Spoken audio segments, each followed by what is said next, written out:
Assalamualaikum warahmatullahi taala wabarakatuh. Alhamdulillahirabbil alamin. Wassalatu wassalamu ala asyrafil anbiya'il mursalin wa ala alihi washabbihi ajmain. Allahumma shalli ala sayyidina Muhammad wa ala sayyidina Muhammad. Amma ba'd. Baik, malam ni kita pendek-pendekkan. Jadi tajuk malam ni ialah makanan yang membinasakan akidah. So jadi dalam keadaan kuarantin ni pun makan kena jaga. Jangan main beli ya. Sebab nakkan kenyang kita beli, tapi kena tengok juga, kena perhati makanan, sebab Allah dah pesan dah dalam Quran, kulu mimma fil ardi halalan thayyibah, makanlah daripada apa saja yang atas muka bumi ni yang halal dan thayyibah. Jadi persoalan halal haram tu kena ambil berat, sebab Nabi pesan innal halalu bainu wal haramu bainu. Yang halal tu jelas, yang haram juga jelas. Wa bainahuma umurun mutasyabihat la ya'lamuhunna katsirun minan nas. Antara halal dan haram itu ada yang syubhah, perkara yang syubhah, yang hanya sedikit saja manusia yang tahu. Bila Nabi sebut sedikit tu, maknanya ramai yang tak faham, tak tahu halal tu, syubhah tu duduk kat mana. Sebab syubhah ni dia duduk antara yang halal dengan yang haram. Baik, kalau kita lihat balik kan, kesan tu, sebab benda ni benda Islam. Sebab Islam tu bila Allah perintah tu, bila Allah kata dalam perintah itu ya ayuhan nas tu, jadi berarti perintah tu dia meliputi seluruh manusia supaya makan yang halal. Sebab apa? Kesan makanan yang haram tu, kalau kita lihat dalam slide tu, hati tertutup daripada menerima hidayah Allah. Hari ni kita lihatlah bagaimana keadaan manusia hari ni. Susah dapat hidayah, nak bentuk payah keras. Keras. Kemudian susah mendapat ilmu pengetahuan. Tu tak nak ngaji. Kita jemputlah 10 kali pun, 100 kali jemput pun, dia buat dek je. Tak minat, hati tu langsung tak ada keinginan, minat nak masuk dalam pengajian tu. Teruk lah. Makanan haram ni kita bukan tahu apa yang kita makan. Tengoklah kat kedai tu, KFC, McD, apa lagi yang Cina buat. Dan kita tengok macam mana negara Cina ditipu habis satu dunia. Dengan bagi test kit yang salah lah. Kemudian dia baginya face mask yang salah. Tu bangsa yang akan berjahanam dengan kita besok. Memang ada hadis Nabi sebut tentang mata sepet ni, yang akan mengkucak-kacirkan umat-umat akhir zaman besok. Dia sebut dalam hadis. Jadi bila Cina buat makanan, kita orang Islam tak get ready, kita serah. Sepatutnya kita orang Islam kena ambil berat soal ni. Kemudian ibadat yang dikerjakan sia-sia, tak dapat apa. Semayang penat, puasa penat, kemudian memudaratkan pula kesihatan badan. Bila dan kewarasan akal. Jadi gila akal tu. Dahlah badan mudarat, sakit sana sakit sini. Patut badan sihat kalau makan yang halal. Bila badan tak sakit, akal mula tak waras, akal jadi tak sihat, kemudian akan dilaknat oleh Allah dan diazab di akhirat. Ni hak berat sekali. Kemudian mudah dihasut syaitan. Maknanya dalam gerak geri syaitan, mudah terkena hasutan syaitan. Sebab bisik di syaitan habis. Ajak mengaji, 1001 alasan bagi. Kita ni buatlah program macam-macam, 1001 alasan dia akan bagi. Ajaklah bila pun. Tapi musim sekarang ni kalau ajak malam-malam tak buka. Sebab apa? Tak lagi ke mana, kena kurung. Kalau tidak, penuh dengan cita-cita dunia. Inilah masalahnya bila terlibat dengan benda yang syubhah dan haram ni. So, bila kita makan yang haram, duit haram, semua haram, makanan tu cakap dah. Betul, kita tak sembang lagi macam mana penyediaan makanan yang sebenarnya halal. Yang jadi kalut lagi akhir zaman ni, hilang ukhuwah dan pecah belahkan umat. Itu dahsyat-dahsyat makanan haram, pecah belahkan umat. Kita ni berpecah belah orang Melayu ni, orang Islam ni. Kemudian hilang iman dan lahirlah pemusuhan. So pemusuhan tu sering terjadi antara sama-sama orang Islam, niaga bergaduh, semua bergaduh. Itu tanda-tanda yang mendatangkan kepada akhir zaman. Ini punca daripada makanan yang haram dan syubhat. Jadi kita lihat hari ni lemahnya kita umat Islam. Lemah ni banyak aspek lah. Lemah dari segi agamanya, Macam kita mengaji lah kemarin dalam online kemarin. Macam-macam kita tak reti. Kita cerita pasal orang Islam, rukun Islam yang pertama tu pun kita dah tak boleh nak pergi dah. Pasal bab syahadah tu kita dah kalang kabut dah. Kita sangkut dah. Jadi bila agama tu kita lemah, jadi susahlah. Sebab itulah orang yang kuat bekerja, orang yang kuat akidah, akidah dia kuat. Bila akidah dia kuat, yakin dia kepada Allah tu sangat tinggi, maka kerja dia tu dahsyat. Kita nak lahirkan manusia yang macam ni, nak lahirkan manusia yang khairu ummah, umat yang terbaik. Tapi hari ni kita ada banyak umat, tapi umat kita lemah. Sebab banyak bercakap, banyak berdengki, banyak berpuak-puak. So cakap lah politik. Hari ni kita tengok apa jadi kat Malaysia. Beza dengan orang kafir, brotherhood dia sangat kuat. Buatlah kot mana pun, parti dia satu ya. Kenapa? Sebab kita makan minum kita tak tahu. Apa yang dimakan minum, dibubuh makanan kita tak tahu. Kan? Kita tengok yang berlaku yang saya sebutkan tadi, macam mana negara China dia akan ekspor, strategi dia. Jadi ini isu-isu ni isu berat. Even dalam makanan kita tak tahu. Kalau kita tengok macam orang kafir kan, kalau dia buatlah kata roti Mosimo tu, dia masuklah setiap kali bancuhan tepung dia tu, dia masuklah satu cawan air holy water lah contoh. Kita tahu dalam tu memanglah halal. Lo halal kat logo je. Kita pun makan, yakin dengan logo halal Jakim tu. Penyudahnya apa jadi kepada kita? Ini yang persoalan yang paling yang teruk kita kena. So jadi itu dia. Kita tengok dulu satu. Kemudian kita tengok lagi. Hari ni kita tengok dalam video ceramah macam ustaz-ustaz duk ceramah akhir zaman je. Itu nak berlakulah kiamat, nak berlakulah Ramadan ni, nak berlakulah kehancuran macam-macam dah. Pening kita tengok. So jadi banyak benda-benda, kadang-kadang cerita tu cerita dongeng banyak. Kalau kita tak betul, banyak lagi fakta-fakta lain yang belum berlaku terjadinya kiamat tu. So jadi kita tengok dulu tanda-tanda dia. Antara dia kehancuran. Kenapa hari ni kekalahan umat Islam? Pertama, kita tidak ada khalifah yang memerintah kita. Umat macam seperti buih di lautan. Apa jadi pada Libya, Syria, Sudan, Yaman, Iraq, Lebanon, Palestin, hancur di serangkau yang kafir. Mana pembela Islam? Jadi hari ini orang kafir meratah umat Islam seperti serigala membaham mangsanya tanpa kasihan. Dan sekarang kita berada di musim wabak yang dicipta oleh manusia yang paling jahat dan paling sesat. Jadi isu corona dan sebagainya, ini semua agenda. Jadi apa kita nak buat? Kita sekarang ni kita nak duduk di mana?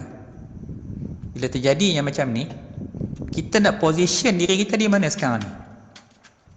Kita nak lari ke mana sekarang ni? Keluar rumah tak boleh. Mujur ada WhatsApp ni, malam ni kita mengaji WhatsApp pula. Kemarin dah mengaji pakai apa, Meet dengan Zoom tu, sekejap hilang, sekejap timbul, hilang timbul. So jadi kita nak lari ke mana sekarang ni? How to position ourselves? Di mana kita nak letakkan diri kita hari ni? Maka apa yang kita buat?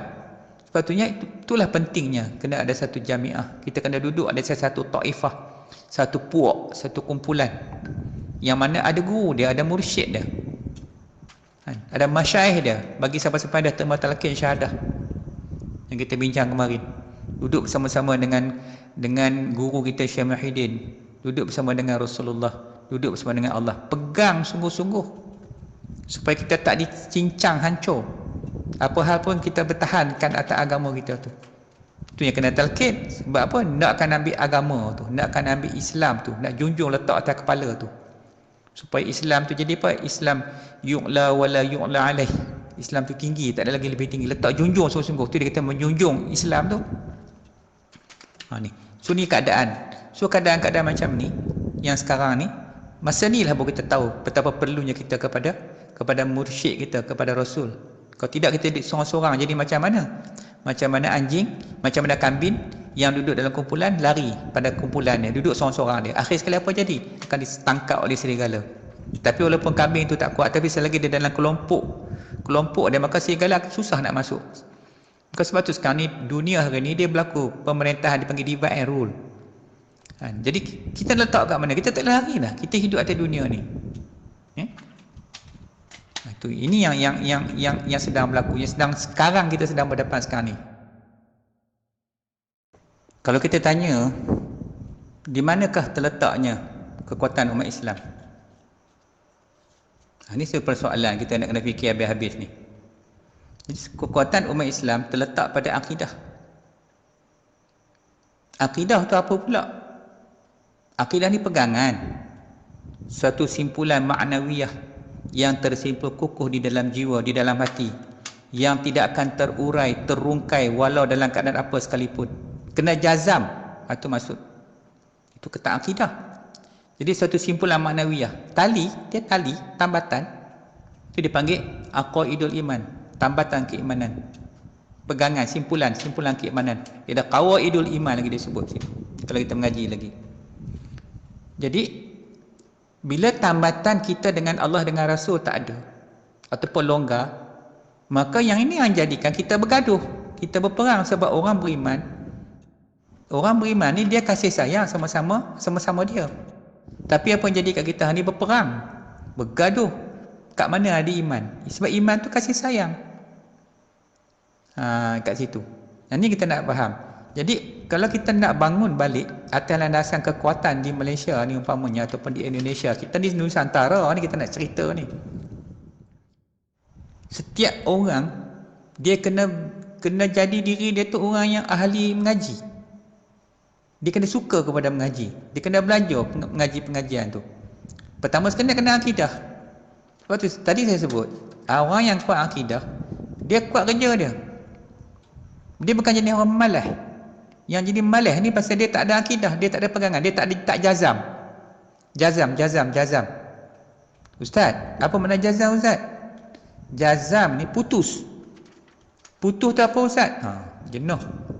Putus pula. Putus ni maknanya, yang kata jazam tu, akidah dia, pegangan dia tu tidak boleh ada syak, tidak boleh ada zon, tidak boleh ada waham. Tiga benda tu tak boleh ada. Tidak boleh ada syak, ada zon, ada waham. Apa makna syak? Syak ni 50-50 lah. Ragu-ragu, Allah ni ada ke? Tak ada ke? Zon ni banyak yakin Allah tu ada lah. Tapi dalam hati masih lagi keraguan. Ada sikit, mungkin 5%, 10%. Begitu juga dengan Nabi. Waham tu banyak tak percaya kat Tuhan, sikit yang percaya kat Tuhan. Ini persoalan akidah. Akidah ni yang jadi yang duk serabut kita ni. Ada seorang, ada orang yang ada akidah, hal lain tak ada akidah. Sebab tu dia duduk pada iman yang kita bincang kemarin. Kena ada 3 benda tu. Sebagai ahli sunnah wal jamaah, apa dia yang kena ada kat kita? Kita kena duduk atas mazhab fiqh. Masalah fiqh, belajar Islam atas mazhab siapa? Imam Syafi'i. Kita kena ambil Syafi'i. Kemudian belajar rukun Islam yang 5 tu. Kemudian begitu juga dengan soal akidah. Duduk di mana? Pengajian ilmu tak ada iman. Atas mazhab mana? Abu Hasan Al-Asy'ari atau mazhab Asy'ariyah yang terkenal di Malaysia ni. Kena belajar dan tu ada berapa puluh? 50 aqaidul iman. Aqaid keimanan tu. Sifat wajib bagi Allah, sifat mustahil bagi Allah, sifat hara bagi Allah, sifat wajib bagi Nabi, sifat mustahil bagi Nabi, sifat hara bagi Nabi. Tu terkandungnya di dalam mana? Di dalam rukun iman tu. Kemudian duduk kat mana akidah tu? Asyhadu an la ilaha illallah wa asyhadu anna Muhammadar Rasulullah. Sebab tu kena mengucap dulu. Tu yang kita ada talqin orang tu. Ajak talqin. Mari kita talqin balik. Syahadah balik. Jadi bila kita dapat balik kekuatan syahadah, barulah lahir kekuatan iman, Islam, ihsan. Sebab iman, Islam, ihsan tu duduk daripada syahadah. Bila kita terima je syahadah tu dengan niat, maka kita terima agama keseluruhannya. Di atas apa? Di atas makna sekaliannya dan juzuk-juzuknya. Maknanya apa yang ada kat Rasulullah, itulah yang kita terima. Komplit, kullu, semua. Tak ada miss langsung. Whatever yang dapat kita sikit, itu cerita lain. Tapi yang kita terima tu, niat tu semua yang ada pada Nabi. Baru dia datang ke kota Islam. Pasal kita kena dapat roh, benih, limpahan, nur daripada Nabi turun kepada para sahabat, sampai guru-guru, sampai pada mursyid kita, sampai kepada kita. Jadi selagi air yang tak mengalir kat sampai kita ke kota Islam jadi hambar. Macam sekarang lah. Macam biasa, tak ada apa. Walaupun dalam keadaan sekarang ni pun orang relax. Dia tak nampak benda Allah uji kita. Okey, kemudian Tetapi bagaimana harus akidah tu nak dibina dalam keadaan darah dagingnya yang tumbuh dari makanan syubhat dan haram? Balik pada soalan makanan tadi. Nak akidah tu nak tumbuh macam mana? Macam mana minat nak mengaji? Ajaklah 10 kali pun. Ngelak situ lah. Dia bohong kita lah. Kita tahu dia bohong kita. Kita tahu dia tipu kita. Kita jangan ngaji lah. Melani ngaji. Dia tak ada kuliah, sibuk. Tanya ustaz nak buat kuliah tak? Tanya kita buat kuliah, dia lari. Ini teruk tak teruk manusia? Ini punca apa? Cek balik makanan tadi. Syubhat dengan haram tu. Jadi, ini persoalan jihad lah. Jadi, jihad. Kan kita mengaji, kita nak bangunkan balik ekonomi kita, nak bangunkan balik agama kita. Yang penting itu agama tu. Sebab Nabi diutus oleh Allah sebagai Rasul dia untuk apa? Untuk tegak agama dia. Daripada Nabi Adam sampai Nabi Muhammad, yang dibawa hanya 2 kalimah ni saja. Kalau zaman Nabi Adam, syahadah dia ikut Nabi Adam. Kalau zaman Nabi Musa, asyhadu an la ilaha illallah wa anna Musa kalimullah. Begitu juga dengan Aisyah. Kita dengan Nabi Muhammad, asyhadu an la ilaha illallah wa asyhadu anna Muhammadar Rasulullah. Itulah kalam yang dibawa daripada setiap Nabi dan Rasul sampai ke hari ini. Ini persoalan. Maka persoalan akidah adalah persoalan yang paling penting sekarang ni. Okey, baik. So, jadi kenapa Allah haramkan? Allah larang makan yang haram dan syubhat, dan Nabi bersebut tentang syubhat. Sebab dia akan buat keluar perangai buruk macam mana benda haram tu. Apa yang benda haram suka? Benda haram kan suka mengaji. Benda haram dia tak suka mengaji, dia suka lari. Dia suka buat maksiat, suka buat jahat, ngelat, pergi tempat-tempat tak elok. Ngaji tu benda baik. Lepas tu susah nak ngaji. Jadi macam mana perangai itu buruk, macam itulah makanan tu. Seburuk makanan, seburuk perangai. Akhlak manusia jadi gitu. Tengok anak-anak kita hari ni, kalau kita pergi makan yang bukan. Kalau kita tak ambil berat persoalan makan, benda ni penting sangat-sangat. Sebab tidak Tuhan sebutlah tentang larangan tentang benda yang haram ni. Jadi Nabi pun larang. So, jadi bila keluar perangai buruk, jangan kita salah orang lain. Kita nak tengking-tengking, nak marah-marah. Sedangkan Nabi cukup tak suka benda-benda macam itu. Nabi suka apa? Nabi suka benda yang baik. Kalau kita mengaku dalam ucapan syahadah kita tu, wa asyhadu anna Muhammadar Rasulullah, maka kita kena taatkan Nabi, kena ikut perangai Nabi itu, ikut sunnah Nabi. Semua yang Nabi bawa tu semua daripada Allah Ta'ala. Sebab Nabi itu wakil sebagai satu contoh. Kat mana yang Tuhan sebut laqad kana lakum fi rasulillahi uswatun hasanah. Cerita tentang Nabi sebagai apa? Contoh. Pada diri Nabi itu terdapat satu contoh akhlak yang terbaik, akhlak syurga, akhlak ahlillah, orang-orang ahli akhirat. Lepas tu bila orang ulama kita tengok mereka tu, kenapa dia diam banyak? Kita banyak bercakap, dah perangai makan haram banyak jadi gitu. So, jadi ini punca dia. Kemudian hari ini jiwa-jiwa agung telah hilang. Jiwa yang agung telah hilang, jiwa yang sepatutnya menaikkan agama. Sebab duk sibuk dengan dunia tak habis. Tenggelam dalam keasyikan dunia. Megah, bangga dengan harta dunia. Mewah jangan cakap lah. Ditambah pula dengan keseronokan makan malam kat mana? KFC, McD, tempat-tempat yang prestige, tanpa kita kira halal atau haram. Maka bila selagi kita tak ambil berat, selagi itulah kita akan binasa. Jadi mudah-mudahan malam ni yang mengaji malam ni, mengaji macam ni pun tak apalah. Yang mengaji malam ni, kita kena ubah dah dari segi pemakanan. Kita kena ambil berat, kena ambil tahu. Sebab apa? Sebab makanan ni akan merosakkan akidah kita, menghilangkan kenikmatan kita untuk mengaji agama. Saya nak tanya, yang kamu semua dalam ni ada rasa nikmat tak mengaji? Kan? Kalau rasa nikmat selama ni mengaji tak? Tak pergi ngaji kan? Sebab tak rasa nikmat mengaji. Saya lalu dah dunia mengaji ni, daripada dulu mengaji ngadap tok guru ni, kena marah dengan cakap lah kan? Kita rasa nikmat mengaji tu, tak pergi ngaji kita rasa gelisah. Sebab tu mengaji kitab tak boleh lebih daripada 7 hari tak ngaji. Dalam masa seminggu tu nak kena mengaji dah. Seminggu tu kena mengaji. Sebab dalam kitab hikam dia sebut apa? Dalam masa seminggu tak mengaji, matilah hati. Hati, kalau mati nak hidup susah.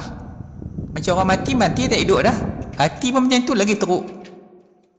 Sebab nak hidup hati tu nak kena canai balik, nak kena talqin semula balik. Tu Nabi kata laqinu indal mautakum la ilaha illallah. Talqinkanlah inda mautakum, di sisi hati orang yang mati. Mati apa? Mati hati daripada ingat kepada Allah dan Rasul dengan kalimat la ilaha illallah Muhammadur Rasulullah. Sebab tak ada kalimat yang boleh menghidupkan hati manusia balik melainkan kena ambil balik kalimat syahadah tu. Sebab syahadah tu rukun yang pertama. Kena ingat, bukan main-main. Islam ni dah dua rukun dah. Kalau tanya rukun pertama tu bukan tahu. Islam tu yang pertama 2 kalimah syahadah. Berapa rukun dia? Rukun pun tak tahu. Rukun syahadah kalau tak tahu macam mana?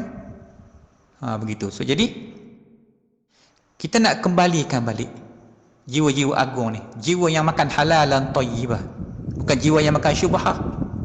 Kita nak ajak orang ni tak boleh. Saya mampu takat ni, ajaklah berapa orang dalam grup ni malam ni. Kalau 10 orang lah. Nak ajak balik kembali kepada Allah. Kita cuba balik, kita usahakan balik. Maka kita kena kuat. Walaupun kita kecil tak apa. Kita kena kokoh, kita kena kuat. Okey, wallahu a'lam. Baik, kita lihat pula. Ini pengaruh kesan kepada makanan. Selalu orang sebut, ini istilah common, you are what you eat. Kamu adalah daripada apa yang kau makan. Jadi kesan tu, okay, kita bahagi dua kesan ni dalam apa tu ni slide tu. Pertama, kesan yang halal, menumbuhkan darah daging yang halal, fikiran, perasaan, jiwa dan akhlak yang halal. Kemudian daripada halal itulah menciptakannya ia, seseorang itu akan segala jenis kebaikan. Dia akan menuju kepada kebaikan. Sebab dalam tubuh badan itu semua halal. Dia bila jadi haram, ditubuh darah daging haram. Semayang pun dia malas. Hanya dia boleh buat semayang dia mampu buat sehari 5 kali. Hak lain, dia tunai tak tanggungjawab dia sebagai orang Islam? 1, tanggungjawab dia sebagai orang mukmin. 2, 3, tanggungjawab dia sebagai orang apa? Orang yang muhsin, orang yang ihsan. Dia nak kena tunai ketiga-tiga tanggungjawab dia tu. 1, memahami dan beramal dari segi hukum fiqhnya dan rukun Islam yang 5. Yang keduanya, tanggungjawab dia terhadap rukun iman, nak membetulkan akidah dia supaya dia tak tersasar daripada menyembah Tuhan yang selain Allah nanti. Kalau dia tak kenal Tuhan, dia nak sembah siapa? Kalau kamu sendirilah, dah Tuhan kamu tak kenal, yang kamu tahu Tuhan tu huruf alif lam lam ha ke? Apakah itu Tuhan yang kamu sembah? Itukah Tuhan yang kamu sembah selama hari ni? Oh, alif lam lam ha itu. Allah tu macam mana? Macam mana zat dia? Sifat dia macam mana? Af'al dia, perbuatan dia, asma' dia macam mana? Sampai hari ni lah. Kalau yang umur baru 20 tu tahan sikit. Ini dah sampai umur kata pergi, kubur kata mari, pun tak kenal-kenal lagi. Tanya tak jawab tak boleh. Teruk macam tu. Cerita hebat dunia ni dah buat apa bang? Cerita tak hebat dunia ni boleh cerita je lah. Orang Perak kata labun je, sembang je lebih. Oh, duit kata macam ni. Kali buat mati, kena soal lagi. Yang kita nak tahu sekarang ni, macam mana nak selamatkan diri kita di dalam kubur ni, di yaumul masyar besok. Dapatkah kita bersama dengan Rasulullah? Dapatkah kita masuk ke dalam syurga Allah? Ini persoalan yang penting. Tapi kalau dah makan tu haram, tak peduli, maka lahirlah perasaan dia. Cara dia berfikir pun dah haram. Cerita duit lah. Orang cerita pasal akhirat, dia cerita duit. Dia duit lah, lagi hantar kuih dia lah. Post tu lah kita cerita pasal agama, dia hantar resipi dia. Malam ni ada nasi pula, nasi kambing macam tadi lah. Nasi kalau kena kambing macam yang babiri tu. Kemudian perangai akhlak haram. Kalau akhlak dia elok, sihat, murni, maka suka ia kepada agama. Minat sangat nak belajar agama. Susah payah datang mencari nak mengaji. Bukan melarikan diri. Bila haram dalam tubuh tu dah jadi penyakit ni, yang kena buang. Kemudian daripada lahirnya yang benda yang haram, maka dia akan menciptalah. Datanglah iblis bersahabat dengan dia. Apa yang iblis bisik? Waswasil khannas. Bisikan yang datang dan pergi. Maka dia ajaklah, dia bisiklah benda-benda yang jahat. Bila ada kuliah je, jangan lari. Buat apa aku mengaji? Esok boleh lagi bang. Iblis kata. Kita ni ada dua bisikan. Satu dia panggil ilham daripada malaikat. Yang kedua daripada iblis tadi, yang dipanggil waswasil khannas. So bisikan inilah yang paling memudaratkan kehidupan kita. Pasal kita tak kena iblis. Kamu semua kena ingat, iblis ni kenal kita ni. Dia kenal kita tak beranak lagi. Dia dah tahu dah perangai belok. Dia kenal kita dah. Adam tu dia bagi periksa lah dalam syurga tu dulu. Dia dah korek dah macam mana rupa Adam tu. Dia dah tahu dah manusia begini. Jadi jangan main-main dengan iblis. Bukan calang-calang makhluk. Sebab dia dah cabar dengan Tuhan. Dan Tuhan kata apa? Tuhan kata pergi je lah. Dia minta izin kat Tuhan nak sesatkan anak cucu Adam. Dan Allah kata silakan. Tapi kamu takkan mampu sesat hamba-hambaku yang bertakwa kepada aku. Dan melainkan yang degil. Iblis nak cari yang degil ni lah. Yang suka makan benda pelik-pelik ni. Kan? Megah, bangga sangat. Kalau kata KFC tu megah. Tak tanya yang buat tu semayang ke tidak, berwuduk ke tidak, yang makanan tu tak. Sebabkan KFC dapat tengok logo halal ke depan tu. Terpedaya, hurur, tipu daya. Ni. Jadi ini perkara yang kita nak kena fikir pada malam ni. So jadi saya rasa kejap lagi pun ada jemputan untuk nak tengok TV cerita pasal orang Melayu pula. Kita tengok bangsa Melayu macam mana dulu, hebat. Orang Islam dulu. Kita ni 500 tahun dah kena tipu dengan orang putih, kena ingat. Daripada Portugisnya, Belandanya, Britishnya, Jepunnya datang serang kita, tipu habis kita hari ni. Jadi 500 tahun dah kita kena tipu. Sampai hari ni tengah teruk kena tipu lagi ni. Ni nak main dengan vaksin pula lepas ni. Dah cari tak ada ubat, cari vaksin. Dalam vaksin tu dia buahnya chip. Nak kontrol, nak tahu siapa yang tak cucuk, nak kontrol pakai satelit yang dia kontrol. Ni pun isu-isu yang kita kena fikir juga. Ni banyak benda kita nak boleh sembang. So jadi malam ni saya pun tak nak panjang. Saya dah bagi dah detail. Jadi kita kongsilah apa yang kita boleh bincang pada malam ni sekadar yang kita mampu dulu, insya-Allah. So jadi insya-Allah kita sambung lagi lepas ni kuliah ni. Apa pendekanan yang kita akan tekankan di sini adalah persoalan makanan halal haram tu kita akan bincang. Kenapa kaitan dengan syahadah, dekat mana pula daripada makanan halal melahirkan khairul ummah. Tu kita akan pergi satu bahagian. Jadi saya harapkan dalam masa kuarantin ni kita boleh bawa benda ni lepas ni. Bila kita dah merdeka besok, kita fikirlah apa yang kita patut buat. Wallahu a'lam. Assalamualaikum warahmatullahi wabarakatuh.